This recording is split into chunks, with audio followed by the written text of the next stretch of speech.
Good morning, and thank you very much indeed for joining us today for what should be a fascinating discussion on how to build powerful teams. This is the second part in a three-part series on how to build powerful teams, which I'm delighted to be partnering with Formative Communications, a leading management communications training consultancy, to help us deliver this.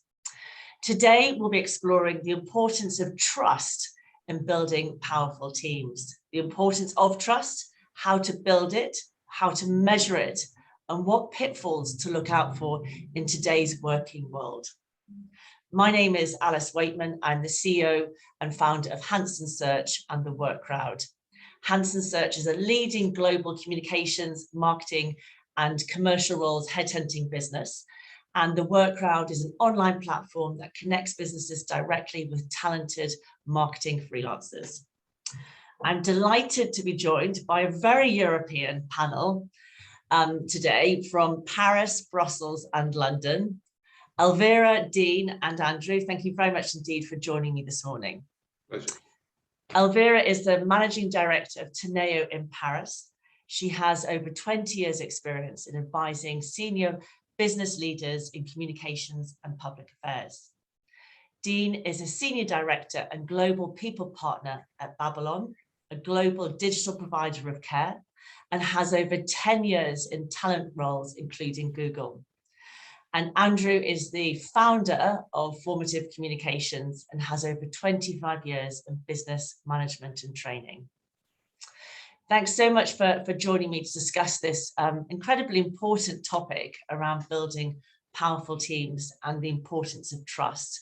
As someone who has been headhunting now for over 20 years, I've never seen the market quite like this, and some really major challenges that businesses are facing in terms of how we're working post-pandemic, mental health, the pressure that's putting on internal teams, the shortage of talent, which is resulting in a lot of movement and internal pressures. So really cracking the art of building a powerful team has never been quite as important. And I would love to ask the panel a series of questions, but please do use the functionality at the bottom of the screen to fire some questions to our panel over the next 45 minutes to an hour. Let's make this as interactive as possible and get the most out of this session. So, Dean, I'm going to come to you first. You're someone who's obviously got an extensive background in talent, previously worked at Google and now Babylon Health, which is one of the fastest digital providers of health. In fact, had over 400% growth in H1 of this year. Can you tell us a little bit about your journey and your thoughts on building powerful teams in today's world? Absolutely. Thanks, Alice. And a good morning to everybody on the call. So, I think it starts with a bit of a story. So I joined Babylon in September 2017 when we were probably about just shy of 400 people. And my objective at the time was to build out our talent acquisition capability.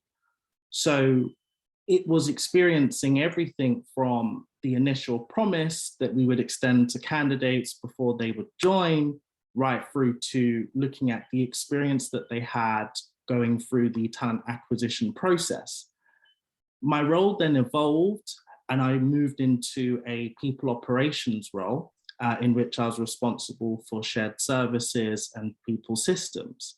And observing how employees went through the end-to-end experience, so everything from onboarding through to offboarding, there were a number of insights that, I gained from, exit interviews, for example, manager conversations, engagement surveys that helped to convey this element of trust as well, and a lot of feedback that we could work through. And then more recently, I moved into a people business partner role. So this is kind of on the other side, supporting leaders to be able to achieve their objectives through our people. So I've had this very broad lens in terms of, a business that is growing, where at the time we were hiring well over 100 people a month back in 2018 through to 2019, and how that scaling has a direct impact in terms of, the trust that people experience and give feedback on, and how, when it comes to the definition of trust, there are multiple dimensions to it. I think later we'll talk about a couple of key principles that I gained from that experience, kind of, being in that context of actually having a business grow so quickly. And, there's a couple of key points. One is that trusting teams outperform non-trusting teams. And I'll talk in a bit more detail about that later. Building on your point about, post-pandemic, it is so important and critical to ensure that we have psychological safety as a baseline throughout the environment. It's all about driving and, making sure that we've got a continuous improvement culture as well. And in order to gain feedback, it's about making sure that people feel safe to do so. And then there's been a variety of tools that I've experienced at Babylon, where we've been able to measure workforce engagement that's helped to give us insights on where exactly to tackle. So I think overall, the experience at Babylon has been fascinating, particularly in the context of that rocket ship.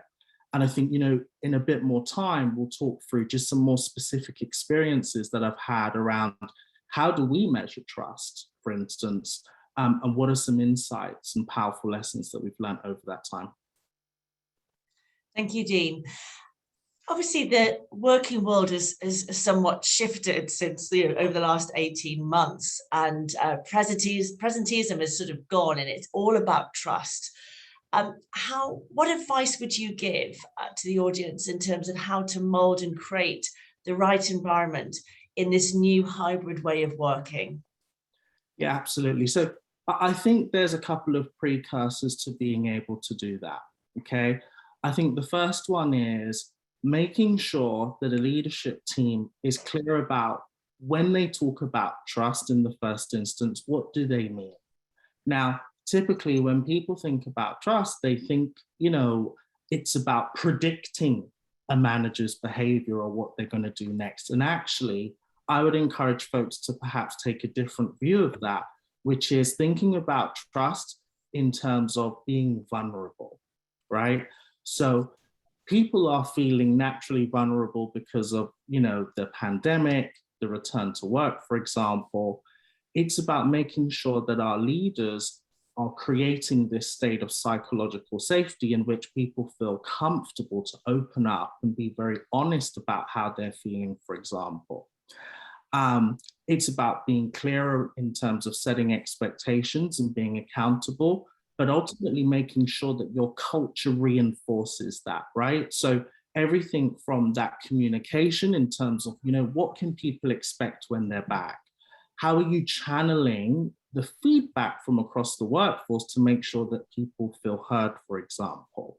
How do you create this environment of honesty and radical candor where people are getting feedback in real time, so that ultimately that cultivates this environment of trust as well? I think when you blend all of that together, people become more clearer about, what am I returning to? What is that clear proposition, for instance? And I think when you use a number of cool engagement tools, you're able to track and measure how the workforce responding. Great, thank you, Dean. Elvira, I'd love to come to you next. I mean, you very much work in a people industry, in the consultancy world. Building powerful teams is very important. You're advising clients, but also you've been in environments where you've had lots of acquisition, you're working with multiple locations. What's the importance of building powerful teams? What are the key ingredients that you can see? Thanks so much for that, Alice. Perhaps a few words on me before I begin, because it's an important context. I am Swedish, but I've very rarely lived in Sweden, and career-wise, I've jumped from London to Brussels, back to London to Bombay, and now in Paris. And all the years of working, I've been either in the very early days in reputation research and polling, and then laterally in communications and strategy consulting, and now here with Teneo. And And so in that very, very brief overview of what I've been up to, you'll hear already some of the factors that I think are incredibly important in both building teams, building and earning trust. And I think that my attitude to it has actually been made quite malleable as a result of moving around and meeting different cultures and being kind of at the cold face of what it means if somebody says to you, hi, can you go out and build an office in Mumbai? Can you set up an office in Paris? And certainly that's the task at hand now. And indeed with acquisition sometimes being part of the mix. So I think my view is that the key factors that influence the issue of building powerful teams and really generating trust within them, it has a huge amount to do with four things. One is the general environment that you're in. You said earlier, Alice, we've never seen the market quite as hot as it is right now. I totally agree with that, and I think that's seems to be the way it is in several countries, across the pond as well as here. So the general environment for what we do is important. The makeup of the teams in place, because actually it's not just building from 1 to 100. You may come into a scenario where there are 25 and you have to fix a problem about the team and how it's been constructed, or you have to address a trust issue, or indeed we could be talking about an add-on team to that. There is a generational issue, I think, where everybody comes with their own built views and expectations, and we need to be open and prepared to see things from different points of view. And then lastly, the cultural aspect. So as I have gone along and as I have approached the task of building teams, I think that the key words that come out of all of that are just maximum flexibility, maximum ears open, and ensuring that I don't think that I know everything, right? There's a huge amount of humility that goes into management and should go into management these days. And just very last point, and then I'll hand back to you, Alice, is in fact, trust is, being from a research background, I think of the trust barometers and the way that we, 10, 15, 20 years ago, we're constantly polling, do you trust this business? Do you trust this politician? This continues. Trust is still, though, an incredibly nebulous concept. What does it mean? It doesn't mean the same thing to everybody. And Dean, I think you touched upon that when you said that, we need to kind of define it. We need to adjust it to what environment we're in, allow people to speak more or less about how they function. It's really hard. And I think that vulnerability is in fact the word, because regardless of this rather extraordinary environment that we are in now, or coming out of in terms of the pandemic, it has taught us a lot about needing to work differently. But it'll be interesting to see which of those we take with us going forward as managers and as kind of teachers and people who are building those teams. How do we use that nebulous and malleability of the word trust to the benefit of everyone? Absolutely. It's interesting we're talking about sort of culture and flexibility. We actually did a recent survey, and what ranked the most was culture and people at the top, then flexibility, then salary and benefits in terms of what people looked for from a job. So absolutely, I think that is the forefront of people's minds. Andrew, I'd like to come to you next. I mean, obviously your background is in management, business, and more recently in training with Formative Communications. So you've spoken to hundreds, I'm sure, of businesses globally on these challenges. I know it's probably not the best place to start, but what about the common mistakes? And actually, sometimes understanding our mistakes is a really good way of sort of really getting to the nitty-gritty. What common mistakes do you see that business leaders make around areas of trust? Yes, thank you, Alice. I mean, it's just a good question, because I get to go into and see inside a lot of companies. And whether they're big, small, they're commercial, or they're policy-based, or whether it's an NGO or it's public, they've got one thing in common. They've got some level of management and leadership, and they've got staff. And often I get called in by the head of the office or the head of HR, and we talk about the training development needs of the staff, because that's what we do. That's what Formative Communications do. We design and deliver training programs for staff around communications and management and leadership. And the conversation with the head of office will often go along the lines of, Andrew, our staff need training in communications. They're not communicating. And more often than not, they're absolutely right. They've diagnosed the issue and what the need is for staff development perfectly. No issue, it's really straightforward. However, just sometimes, I look at other cues around me, and I listen to the meta sort of conversation behind it. And I think to myself, I actually don't think your staff have got a communications problem. I think you've got a trust problem. And there are some things that I think that anybody who's leading a team could sort of pick up on. And the first thing I think is to say, first of all, look in the mirror. When it comes to trust, take a look about how you're communicating. And I'd say the first thing that I would advise people, and I often do advise people who are leading a team or just come into a team, is don't think it's not going to happen to me.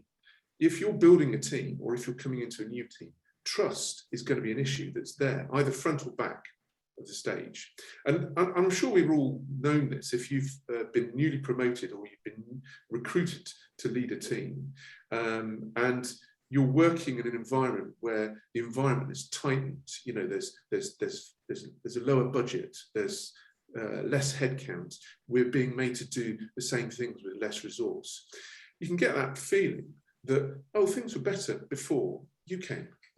So, when Alice was in charge, things were great, things were really nice, and now it's more difficult.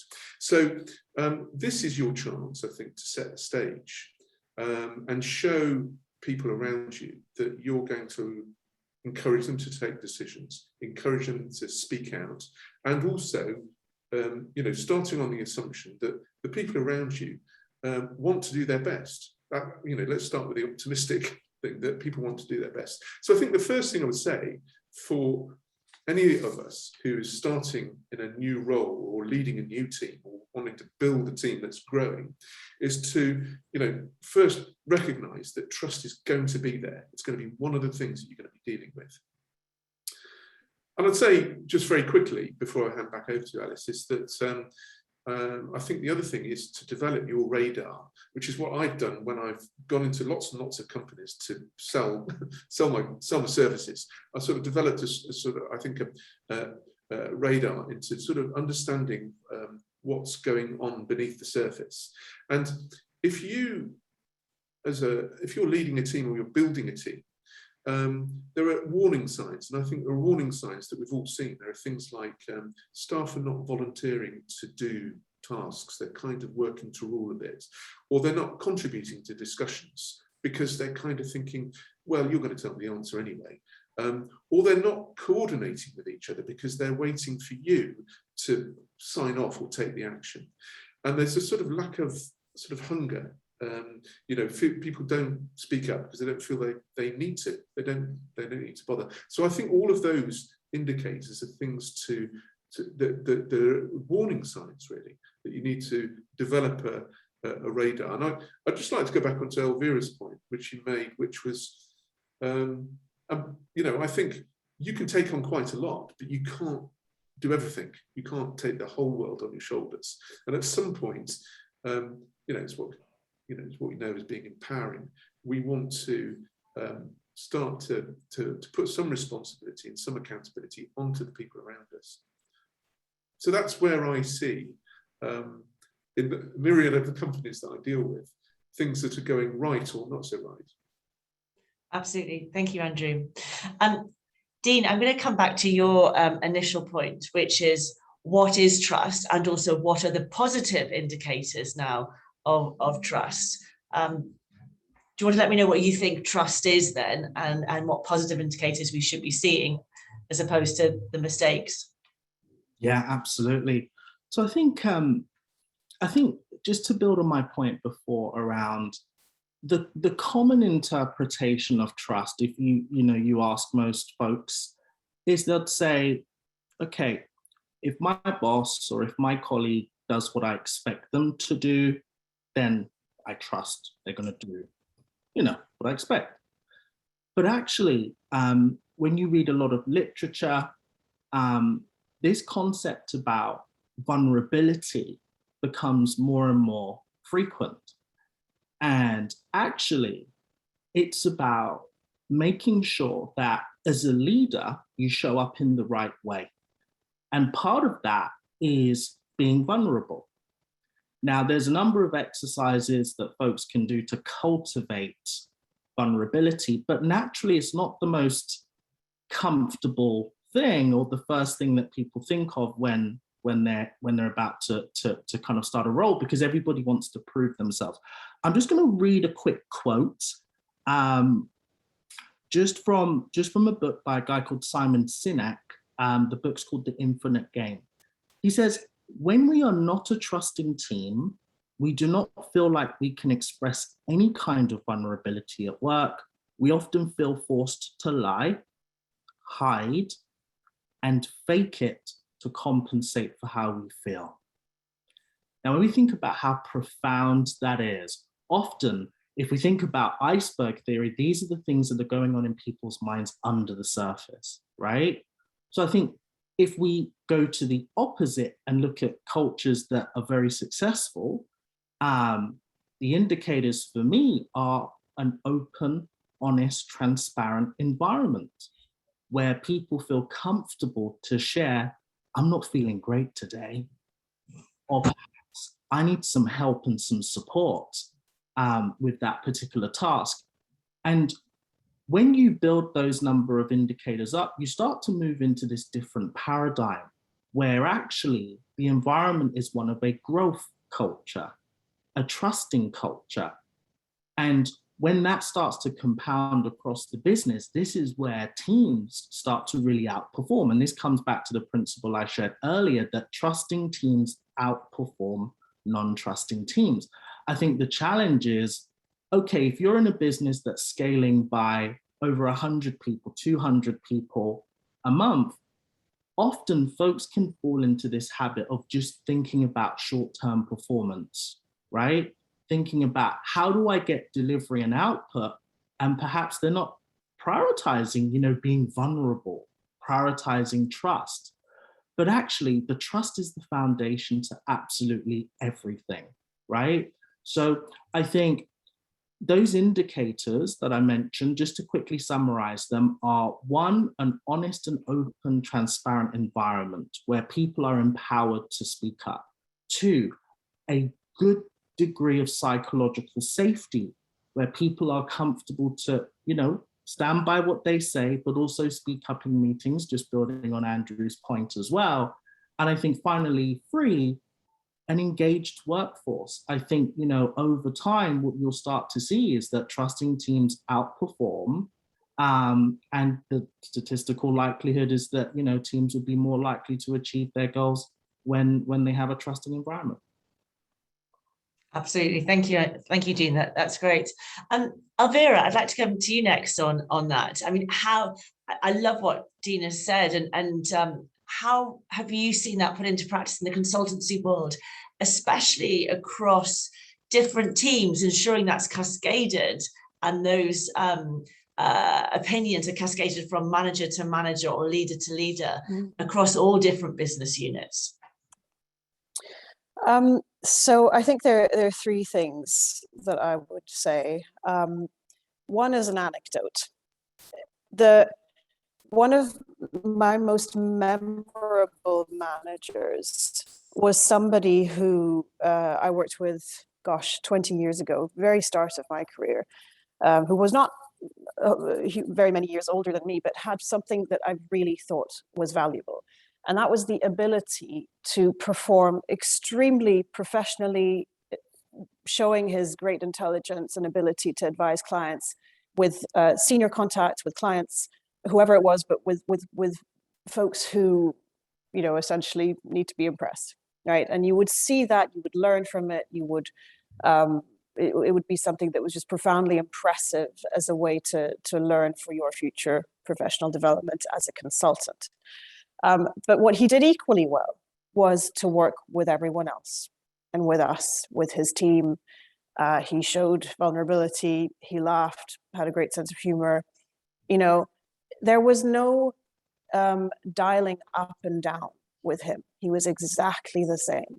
And I just will never forget that, because I think it taught me that, you know, at the end of the day, we're all individual humans who would like contact and would like a touch point between each other. So whether I am a client or the consultant, or whether I am a manager and a team member, and from whichever direction you're coming at it from, that connection is an incredibly important ingredient to the whole mix. And it doesn't, in my view, you know, it requires a base level of humanity and kindness, and you know, again, being a listener as well as a talker, sometimes a problem in our industry. The second thing I would say is, in a consultancy business, and when you are the consultant, we very often bandy about the term that we're a client-led business, which I'm not saying I don't believe in. We are. Surely any communications consultant would say the same. But if we take that client-led business, break it down into the three simple words: client, my number one focus. That is what I want to have functioning in terms of the relationship. That is my deliverable. It is my bread and butter. It is my reputation. So that is incredibly important. And trust in that context does imply that I need to have a team who will be constructed on the basis of their competencies and experience, but also be able to dial that behavior into the right context, and that I have the trust that this will work, and that they are employing all their skills to make it work. The led implies leadership. It implies that you know, you have your North Star within your team, and that everybody understands what is there to be done. But actually, I'm very much against, honestly, the kind of leadership in a hierarchical sense. I think leadership can be, it can exist at every level. I would encourage it at every level, and it's incredibly important. And when you see that a younger or newer member of the team is really showing some potential there, I think it's so important to encourage it, rather than to find, as I'm sure we all have seen, managers who would rather kind of push that to one side and say, you know, I'm the boss here. You know, that's not positive. And then lastly, business. Well, you know, I also want to be able to trust that the individuals around me and in the consultancy context are going to be as engaged and invested in learning about the business, so that they can, you know, develop into not just a client handler, but also somebody who looks at what opportunities and indeed what risks there are for the business as a whole, right? So I think it's, again, you know, you've heard me allude to this before. I think there's a huge amount of flexibility that is required in the term trust and how you apply it. But there are some basic things clearly in our business that need to be there, and trust in terms of the client relationship, and trust in terms of leadership and your interest in developing those skills. Andrew, I think you alluded to that as well, in terms of you know, needing to sometimes draw out some responsibility in individuals to take steps into uncomfortable areas. And, you know, yes, you need to trust being kind of picked up by your colleagues to be supported, but it does also require that you show managers that, you know, you're there to take those steps and develop. And final point is just in reference to the Simon Sinek book, Dean, which I see, and then raise you a different angle on culture, because we've spoken, I think, primarily about culture as in team culture, but let's not forget that we are in global environments. if you listen to some people post-pandemic, then, you know, you don't need an office, and you can, you know, you hire the person who's best for the job, whether they sit in, you know, London or Timbuktu. So there is a cultural, in the actual geographical sense of the word, which is important. And I will raise you there for the book called The Culture Map, which I really recommend people read, which for once is not a caricature of cultures, not entirely at least, and does talk through really some of the interesting things, including trust, that appear in different types of cultures and how to navigate those. It's not a complete Bible and handbook, but it's quite interesting and a useful read. Thank you. I'd love to pick up actually on two things you brought up there. One on the cultural piece around these hybrid teams. You know, culture's ranking is one of the most important things in a business, but then we're building these hybrid teams where actually you're not coming together, and therefore what is a culture? And that's a question that I get asked a lot. So I'd love to throw that to the panel. And the second question I'd like to then move on to is around who is responsible for building powerful teams and trust. Is it the leaders, the SMTs, or their staff? Like who should take this responsibility? And I think you alluded to that as well in the discussion. So let's speak on the cultural piece. How do we develop culture in this new hybrid way of working to build these powerful teams? Dean, perhaps I might throw that to you initially, because you're working in a global business and probably have to tackle that pre-pandemic. Yeah, absolutely. So I think we've got to start with the baseline, which is the cultural values of the organization. So it's the behaviors, it's the principles.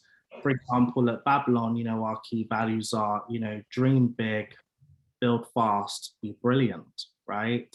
And when we think of a culture, you know, it translates into, you know, how do folks behave within the organization? And how do your systems and processes, you know, reinforce those behaviors? You know, how does that align to your compensation and reward philosophy in terms of what behaviors you reward? So you ultimately have like this ecosystem. Now, one of the key points also is that when new folks are coming into a business, you know, they're observing leadership, right? They're observing everything that they see. They're absorbing all of that. And then of course you have all of the stories that go with it, because, you know, when folks join, they're hearing about the context of the organization as well.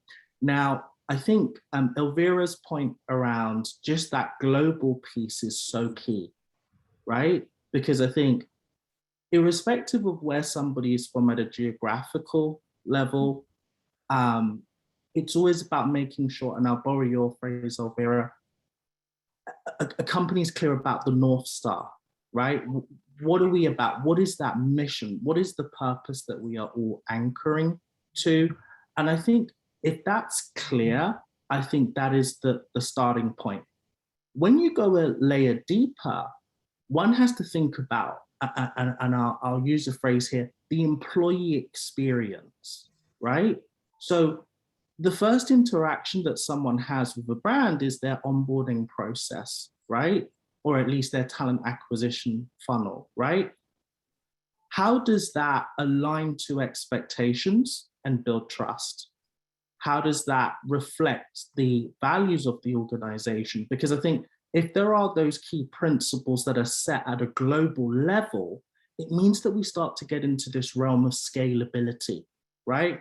Where it's quite different from, you know, an organization with 400 or 500 people. When you start to get closer to 2,500, 3,000, your systems have to replicate that culture, those principles, right?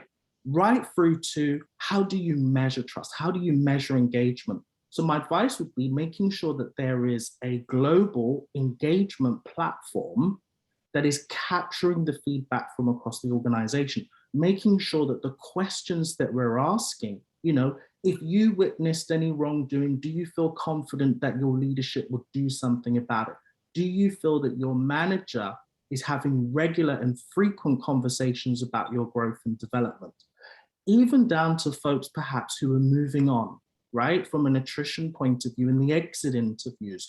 What are the key questions that we're asking so that we continue, and I mentioned this point earlier, that we continue to optimize the experience that employees have globally at scale to influence how our leaders are driving different parts of the culture, because every day everyone is watching our leadership. So I'll pause there because I think that's quite a lot of content, but I think that's how I think we start to move into that scalable context, that geographical context. That's great, and thank you for those sort of practical tips and tools as well. Andrew, what's your thoughts on, I mean, obviously you deliver a lot of training to different businesses. Who takes responsibility of this, or and how do you ensure it's cascaded through the business in terms of trust and everyone's importance and role they're playing in building a powerful team? Okay, yeah, thank you. I would say let's take the team leader, whatever your job title is. I think there's a number of questions you need to, when you're looking in the mirror, a number of questions you can ask yourself. And I find these questions, these 4 questions, quite helpful for sort of self-reflection, being a little bit self-critical, but not taking the whole world on your shoulders. And I'd say the first question is, as a team leader, do I set the stage? Yeah, do I lead by example? So, talking about coming back on, Dean's idea about the vulnerability and setting up an environment that feels safe and secure, particularly now we're going back. What are we going back to? I think it's a brilliant thought. Do I share problems? Do I admit some level of fallibility? Do I invite people? Do I invite comments? Or do I shut all that down? So that's the first question. Do I sort of set the stage for making the environment more secure, particularly as we're going back to more, whatever we're going back to. The second question, I think, is that do I take time with individuals, because they will notice and also everybody else will notice. So if we know that there is somebody who is perhaps struggling with performance, or they're sick a lot, or they're not thriving, do I pick up on that? Because that will shine, that will show, or it will show badly if I don't do it, if I put things aside. Thirdly, when I'm in team talk, when I'm with people, do I set ground rules? Do I say things like, hey everybody, wouldn't it be great if you go away, come back with some ideas about how we should do this, or do this, this and this? It's that sort of language, rather than what I want to see from you is this, because that's me sort of telling you, wouldn't it be great if we could do this? Sort of opening it up that way. And I think the last thing is the obvious, which is, do I reward, do I acknowledge when people are contributing? So do I tell people that, do I ask people, I'm looking for you to contribute, and reward it when it happens? So I think those sort of 4 questions, if you're looking in the mirror and thinking through those things, you can ask yourself and be honest with yourself. Do I do those things, or how much do I do those things? Thank you. I've got a couple of more areas I'd like to explore, and then I'm keen to open up to the audience. I'm conscious of time, so we'll run to between 45 to 9:45, 10 o'clock. So do use the functionality at the bottom and ask questions. But I'd like to explore, first of all, the importance of diversity and trust. Creating a workforce where employees can relate to leadership, can relate to other people within businesses. How important is that? And what has been the positive impact that you've seen? Elvira and Dean, I'd love to throw that to you in terms of the business environments that you've worked in.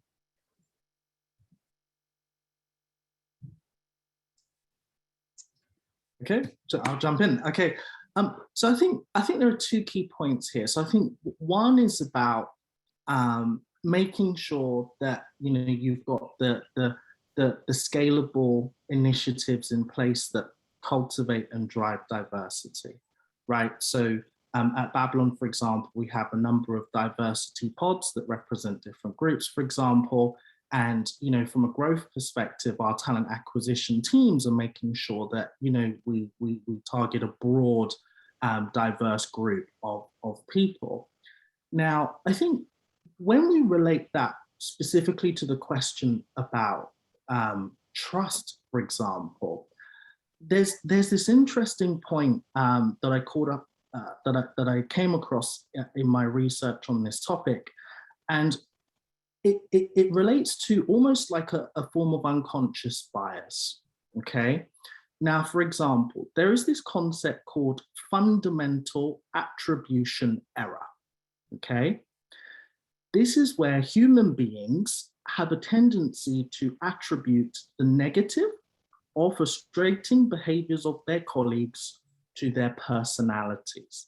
Okay. So, for example, if I notice that someone is, always delivering reports late, for example, I might say that person's just unreliable. Okay. But actually, that's not a fundamental part of their personality. It's just that perhaps they could be a bit of a perfectionist. Now, if I don't know that, I'm going to assume that I can't trust that you'll deliver on time, or I can't trust that if I set an expectation that you will meet it. So the key here is about trying to bridge the gap where it's about coaching people. Okay, how do you build trust? By understanding your colleagues better, understanding your manager better, understanding how, from a diversity perspective, everybody views the world through a slightly different lens, and what tools can you use? Now, for example, there's a really good book by a hedge fund manager called Ray Dalio. You may have heard of it, a book called Principles, where he talks about and is an advocate for psychometrics, being able to use an objective tool to understand how people perceive the world, and using that as a way to connect, to create almost like an objective understanding. I think sometimes there can be these unconscious biases where we don't even realize that we're looking at the world through a particular lens. And sometimes that can get in the way of our ability to trust individuals, right? Or figure out how they operate and how they work. So I think the point here is, yes, it's good to, promote and drive diversity initiatives, etc. But I think we've always got to be conscious of the layer below that, which is unconscious, and use a variety or explore a variety of tools that help us to connect with how others work. Because I think when you compound all of that together, that's a very, very powerful way that you can build trust. Great. Elvira, what's your thoughts? I can barely better that. I would only add one thing, that I think we should also add a layer of diversity of opinion, where we try to avoid environments internally that turn into these awful kind of echo chambers that we know from social media. And, not to exaggerate, we collectively live in businesses large and small, and this is a varying problem.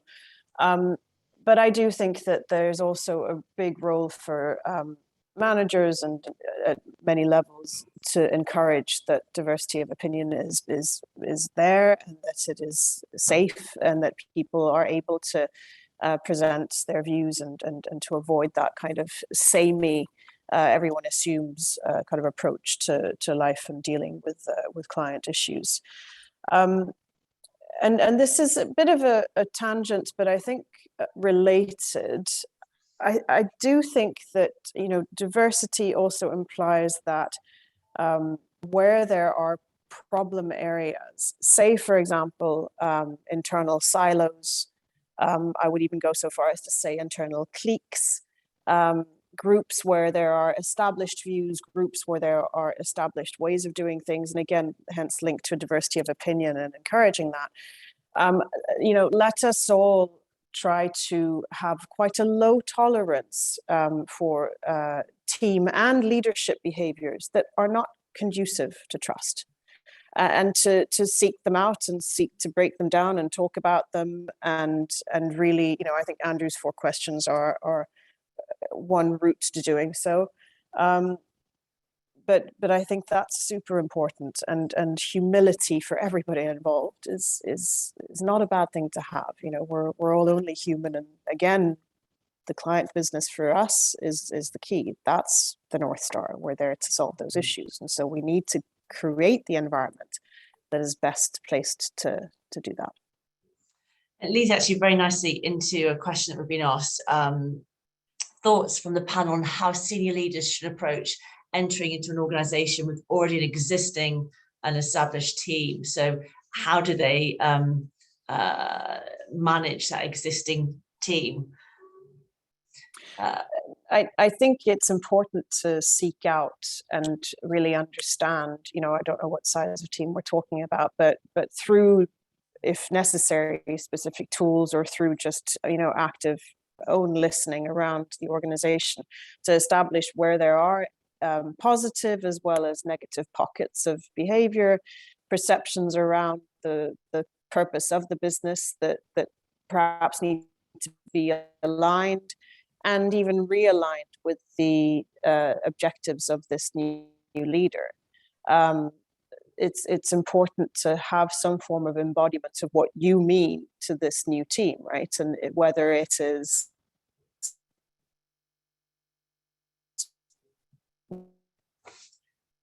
Elvira, we're losing you. Kind of safe passage on the same floor. We're losing your, I think, a bit unstable connection.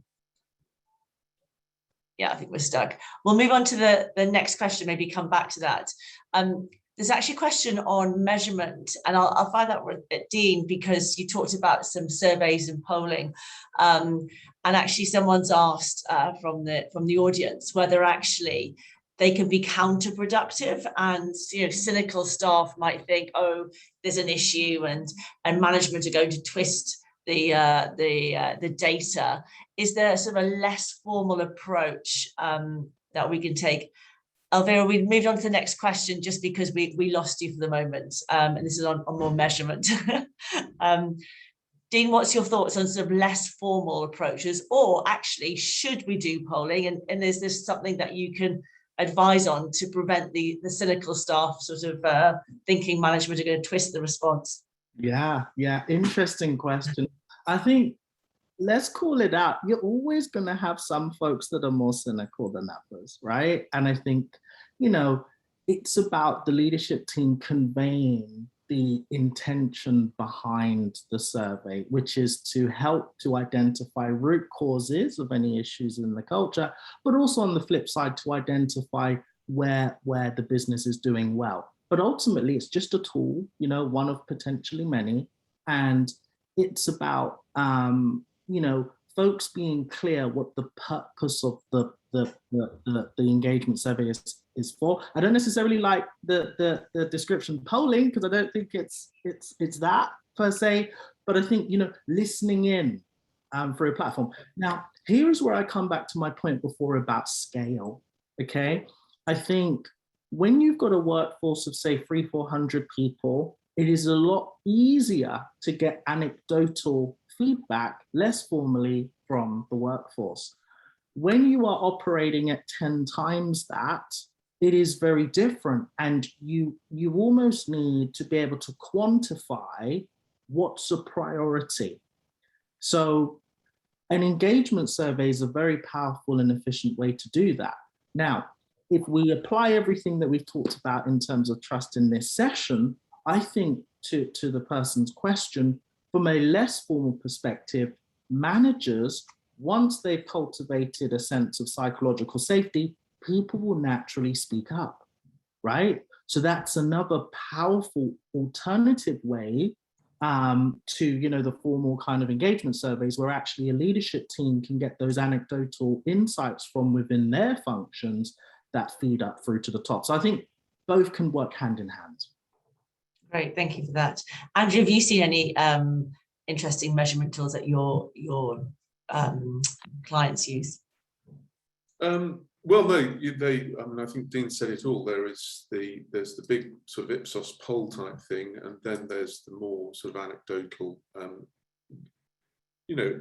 getting managers and team leaders to get that anecdotal evidence from people, from one-to-one conversations, the conversation over coffee type thing. So nothing much to add there. But I do take the point from the questioner, Steve, that it's got to be really clearly communicated that this is not a hidden agenda by the senior leadership team, that we're on a campaign to pretend we can all feel good. There's a real reason, and I think, Dean, you say the word polling is a little bit loaded, and actually it's about listening and opening up, and that's a good thing. Over polling is kind of a little bit on the irritating. So the language we use, the wording is really, really important. Yeah, I love Dean's engagement. Yes, I think that's yes. what it is. It's Yeah. not a poll. It's just the tool. That's just the mechanism. Absolutely. Just for those of you who are client facing, I'm going to do a strong plug for the client review, because that is incredibly useful, not just to learn how you've done on your project or the mandate or the retainer, or what the issue that you have been engaged to support them with, but therein lies a huge resource for understanding performance and trust, and maybe seeing some things in your teams that are not immediately visible to you directly. So that's just an idea for another source of information. Great, thank you. I'm conscious of time, so I've got one last question to ask. Vulnerability has been mentioned quite a bit throughout this session, and it's a I've heard a lot in terms of new leadership styles post-pandemic or during even pandemic, and this term being human. What do you see as the new leadership ways of working post-pandemic that's going to have a really positive impact? So what business ways of kind of and leadership styles have been cultivated, and do you see that continuing as a new trend post this pandemic? Perhaps Elvira, do you want to start with that first of all? I can do. Now, on a positive note, I think that trust is crucial to this, because in breaking up the model of sitting at your desk and seeing your manager or your reports, that's not, well, frankly, I hope not going to return in that form anymore, because I think there are better ways. We all work differently. We all have lives. I think on a purely human level, it's absolutely fine to continue for me in a hybrid point. But that makes it extremely important for trust to be fundamental to that equation, and for people to use that to show that they can live up to the expectation. And there I will perhaps sound a little bit less kind of, all kumbaya, because there is going to be a higher expectation for people to communicate properly internally in teams and be initiative takers, clarity of, both product and how they go about their day. That's important. So yeah, I hope that we will make our way through this new hybrid model. And in some countries, it's not going to be the preferred way. Some countries, like here, they want to go back to the office completely. So let's see. Dean, what's your thoughts? Yeah, I think I look at it and I build on this, on Elvira's point around just a couple of contextual points. So I think one is that there is a war for talent, okay? The competition is fierce. Everyone's probably heard about the Great Resignation as a concept where, folks are returning back to the workforce and, there are more jobs than people, right? And I think to your question, Alice, about, what is the leadership style that I would recommend, and I recommend this to my leaders, is it's servant-led leadership, right? And it's using a combination of, emotional connection, data insights, and role modeling those trust, cultivating those teams around trust to keep folks engaged. Because, when you think about on a balance sheet, what is the most key and most expensive cost is the people. And when you think about productivity and achieving strategic goals, it all comes back to the people.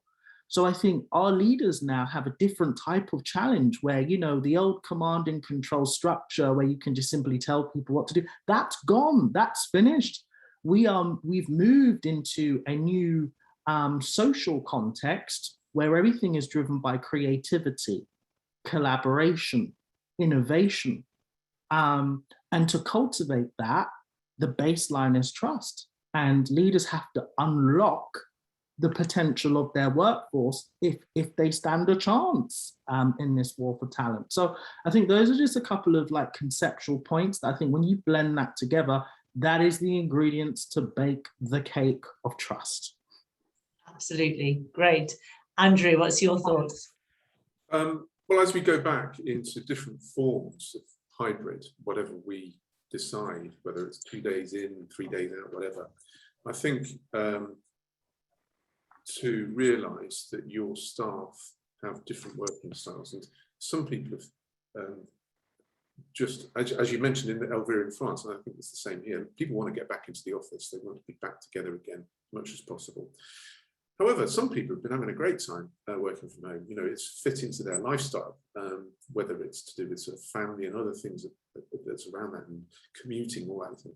So I think, I suppose what I'm getting to is to set a framework, but give equal access to everybody, and make sure there's a sort of level playing field, so that those people who choose to spend more time working remotely and don't feel that they're anywhere sort of any less sort of in the core than those who decide to come in. We've got the technology and we've got used to using Zoom to talk to each other.